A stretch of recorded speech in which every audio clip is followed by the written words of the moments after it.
wala quwwata illa billah.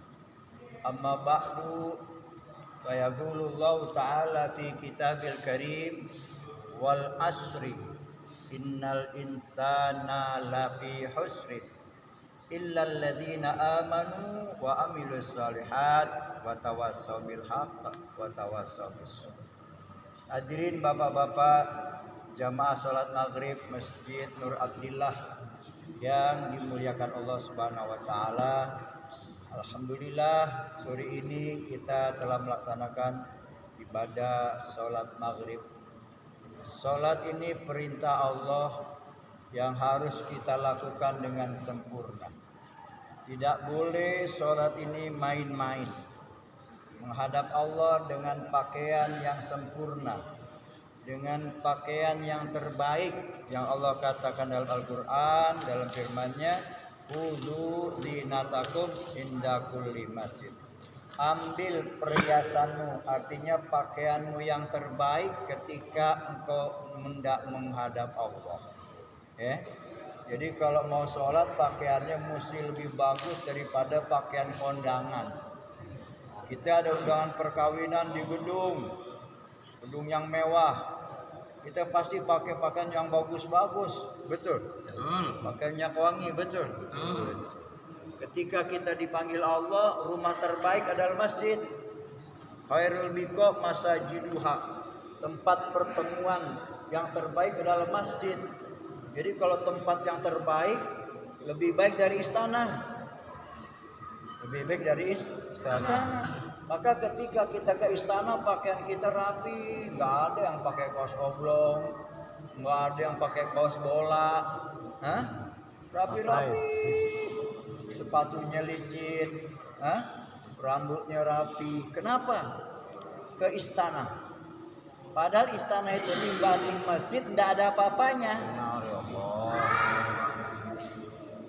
Khairul biqa masajiduha. Tempat pertemuan yang terbaik itu masjid.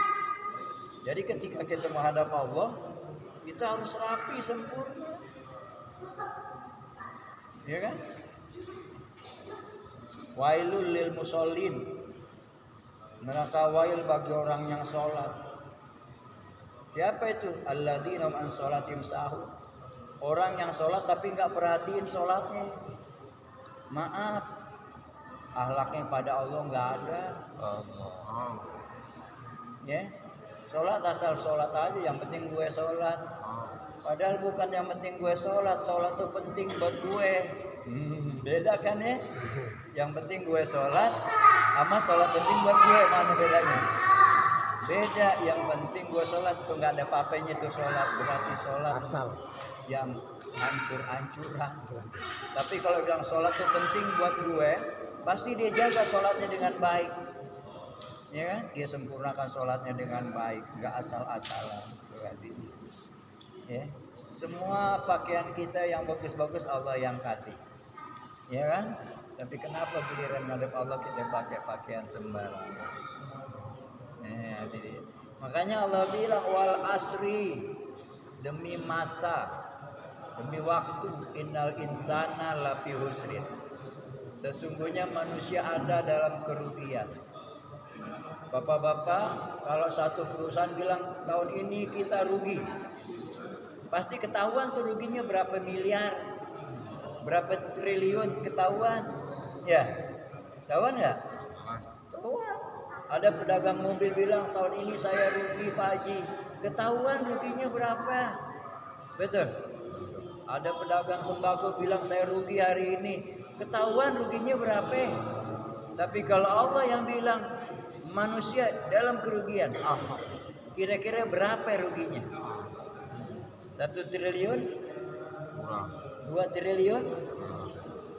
Allah yang tahu. Lebih dari 10.000 triliun ruginya manusia. Kenapa? Karena orang yang rugi dalam pandangan Allah itu, dia akan mengalami kerugian, kecelakaan dunia akhirat. Illal ladzina amanu, kecuali orang beriman. Orang yang beriman, saudara sekalian. Apa tuh iman? Oh, iman itu adalah percaya kepada Allah, percaya kepada malaikat, percaya kepada Rasul, percaya kepada kitab, percaya pada hari kiamat, percaya kepada takdir baik dan itu rukun iman, Pak. Rukun iman. Coba deh belajar. Arkanul imani sittatun, rukun iman ada 6. Kalau dulu pakai 6 perkara. Ya. Sekarang nggak boleh pakai perkara. Karena satu perkara aja itu sidangnya lama. Ada peradilan ya.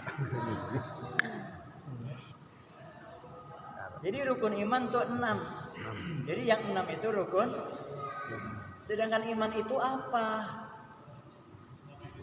Al-imanu huwa tasdiqu wal yakin bima jaa bi sayyiduna Muhammad wal amalu bihi. Iman adalah membenarkan dan meyakini. Membenarkan, meyakini apa yang disampaikan oleh Nabi Muhammad. Nabi bilang nanti kubur bisa di taman surga. Percaya nggak? Yakin nggak? Yakin. Yakin. Ada orang bilang tahu nanti ada neraka, tapi dia tetap aja berbuat dosa. Ada orang tahu surga, tapi dia santai-santai aja dalam amal. Ya kan? Jadi iman itu atas tasdik wal yakin, membenarkan yang disampaikan Nabi, meyakini yang disampaikan Nabi, wal amalu bihi, dan amal atas apa yang disampaikan Nabi. Namanya action. Ya. Kalau kita sedekah itu balasannya kan 10 sampai 700 kali lipat. Kira-kira di masjid-masjid kita kalau dilaporin kotak amalnya, kira-kira banyak apa enggak? Kira-kira tuh uang yang masuk banyakan 2 ribuan apa 50 ribuan? Banyakan 2 ribuan.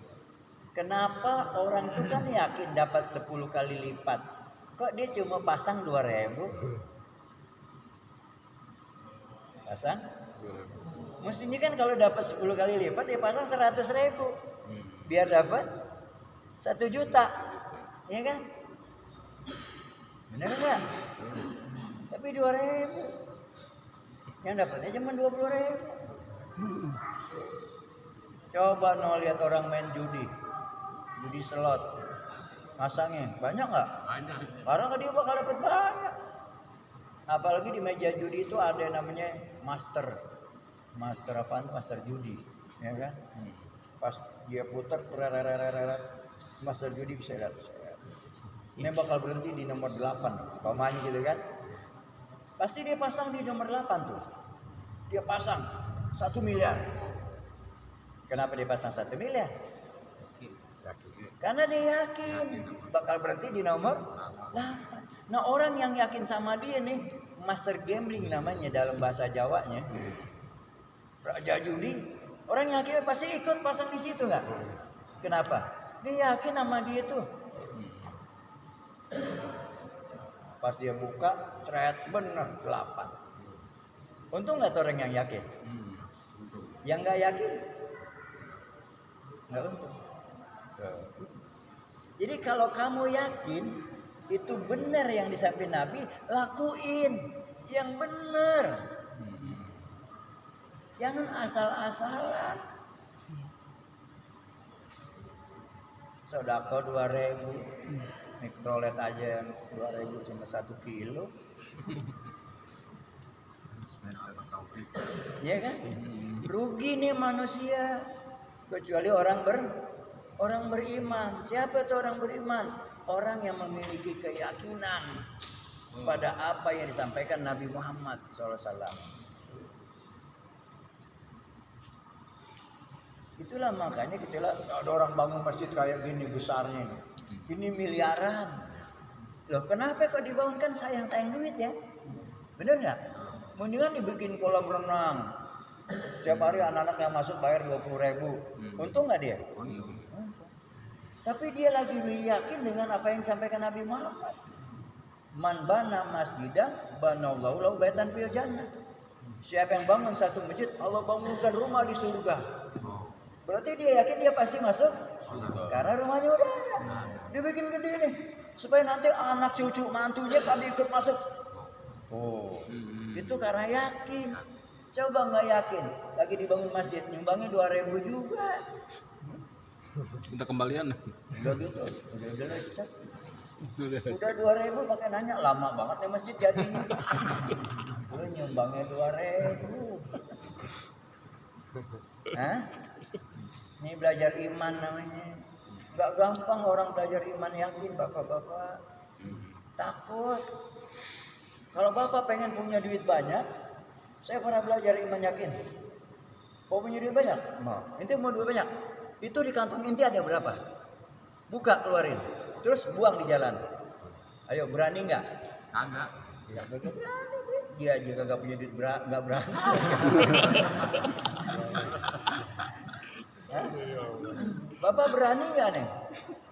Saya pernah di kantong saya ada duit 2.700.000.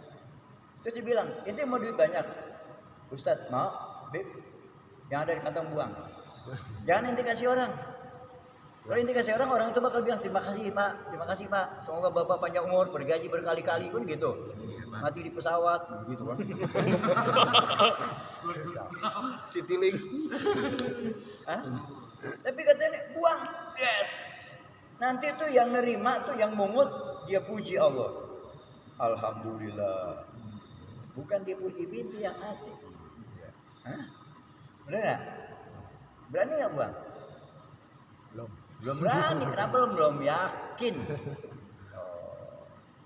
Masalul ladina yunfikuna amwalahum fisabilillah. Perumpamaan orang yang menginfakkan hartanya di jalan Allah bagaikan menanam satu benih yang tumbuh sebatang pohon bercabang 7. Setiap cabang berbuah 100. Berapa ratus jadinya? 700. Satu jadi 700. Yakin nggak? Saya nggak? Ayo keluarin dia sekarang. Buang. Dari nggak yakinnya dia, ketika korban tuh dibuka dompetnya cari yang paling kecil. Bukan yang paling gede, yang paling kecil. Makanya susah berangkat buat keluarin 4 bulan, susah. Karena apa? Yang kecil kagak bisa gede. Macet tuh. Kalau yang gede kan pasti biar lebih cepat. Ya kan? Nih, iman namanya. Iman itu nggak bisa langsung gubrak, tapi dia harus latihan. Latihan iman, latihan yakin pada Allah. Kata Allah dibalas 10, gua kasih yang gede ini 100.000. Ustadz saya udah sedekah, tapi nggak balik-balik Ustadz. Berapa? 2.000 kagak bakal balik, nyampe aja kagak. Hah? Buat parkir motor. Ente tahu nggak orang yang main tenis ke tembok tuh? Highlight. Itu kalau pukulannya kencang, baliknya cepet nggak? Kencang. Cepet. Kalau mukulnya pelan, tuh kagak nyampe. Iya. Tuh 2.000 nggak nyampe. Mulai kempes. Pasti jalan. Nah, jadi belajar yakin, kita harus yakin. Kalau kita sendiri nggak yakin, bagaimana kita ajarin yakin sama anak-anak kita? Pak, aku udah lulus SMA, aku mau kuliah Pak, tapi aku nggak mau kuliah di dalam negeri, maunya di luar negeri. Maksudnya di swasta gitu kan? Luar negeri itu swasta. Bayarnya mahal nggak? Mahal. Anak-anak sekolah belajar anestesi di Bandung. Ya belajar anestesi di mana Bandung? Bayarnya berapa? Beli formulirnya aja udah 5 juta. Kertas doang 2 lembar 5 juta. Ntar kalau udah di tes terus lurus itu bayar uang mukanya 150 juta. Nanti uang kuliahnya ini gini. Terus anak bilang berangkat sana. Beli tuh formulir 5 juta. Ini kamu harus tahu kalau kamu ini bukan punya aku. Hah? kamu tuh bukan punya ayah. Kamu tuh punya Allah. Allah yang ciptakan kamu. Allah yang memiliki kamu. Allah yang bakal jamin hidupmu. Kalau kamu diterima berarti Allah menyekolahin kamu di sono. Berarti Allah yang akan jamin biayanya. Itu ajarin yakin sama anak. Berangkat ke Bandung sendirian perempuan. Beli formulir, nginep di hotel, ternyata lulus. Siapin duit 150 juta. Bayangin deh, pusing nggak kepala? Oh iya, nggak duit. Kalau nggak punya duit, saya nggak punya duit tapi saya nggak pusing. Saya cuma bilang, ya Allah, titipanmu hari ini engkau izinkan diterima di sekolah anestesi Bandung. Biayanya 150 juta ya Allah. Turunkanlah ya Allah hak daripada hamba-Mu yang bernama ini yang kau titipkan padaku. 4 hari saya dapat di 200 juta.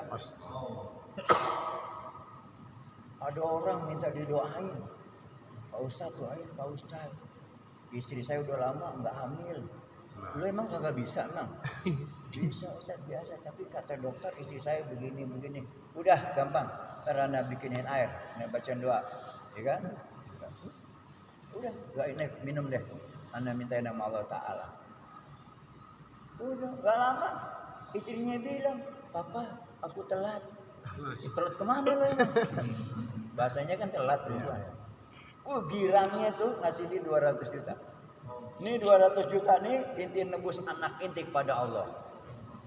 Besok istri inti hamil beneran, anaknya bakal jadi perempuan. Karena genap. Kalau ganjil laki-laki. Ya Pak Ustadz gimana pengen laki-laki tambahin. 50 lagi gitu. Tambahin 50. Dah. Bayar tuh sekolah. Sampai bayar kuliahnya, bayar kosnya, bayar prakteknya, semuanya berjalan. Kenapa? Karena dia milik Allah. Yang menentukan dia diterima tuh Allah. Maka Allah yang biayai. Begitu tanamkan iman sama anak. Jangan bilang ya bapak nggak mampu, bapak kan cuma tukang ojek. Dari mana duitnya? Jangan. Itu bapak yang nggak punya iman. Kalau dia aja nggak punya iman, bagaimana anaknya punya iman? Ya kan? Lulus tuh anak-anak sekolah di sana. Terus yang paling kecil nih sekarang kemarin minta kuliahnya di Universitas Pancasila. Ngambilnya Fakultas Hukum. Tahu mahal dia tahu tuh mahal dia aja. Kamera tahu. Dosen.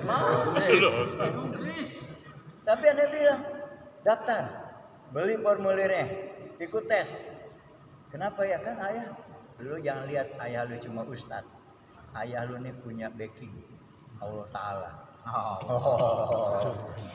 Itu diambil. Ternyata memang bayarnya mahal. Satu semesternya itu sampai 20 jutaan. Satu semester hukum, ngambil hukum.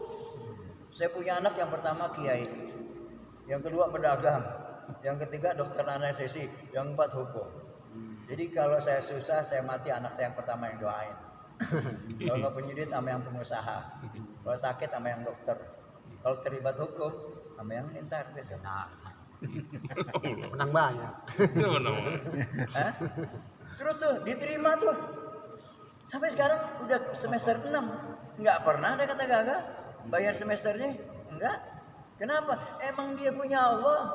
Allah yang tentuin dia bakal jadi apa. Makanya jangan dicegah anak kita mau sekolah ke sono Pak. Nggak ada duit Bapak. Duitnya dari mana? Jangan. Mau sekolah di mana? Silakan. Tuh. Kenapa? Kamu tuh bukan punya Bapak, kamu tuh punya Allah. Allah yang ngatur hidup kamu besok. Allah yang mau jadi kamu apaan? Terserah Allah. Kalau diterima berarti Allah menjadikan kamu. Kalau nggak diterima berarti Allah nggak mau sekolahin kamu di sana. Begitu. Ya Pak, jangan kamu nggak usah kuliah. Yang kuliah aja pada gak ngapa-ngapain jadi pengangguran. Sama bapak. Jangan biarin anak kita sekolah. Kita nggak tahu anak kita bakal dijadiin apaan sama Allah Ta'ala. Betul nggak? Itu yakin namanya. Yakin kalau Allah Khaliq, Allah Malik, Allah Razik, la ilaha illallah. Jadi Allah yang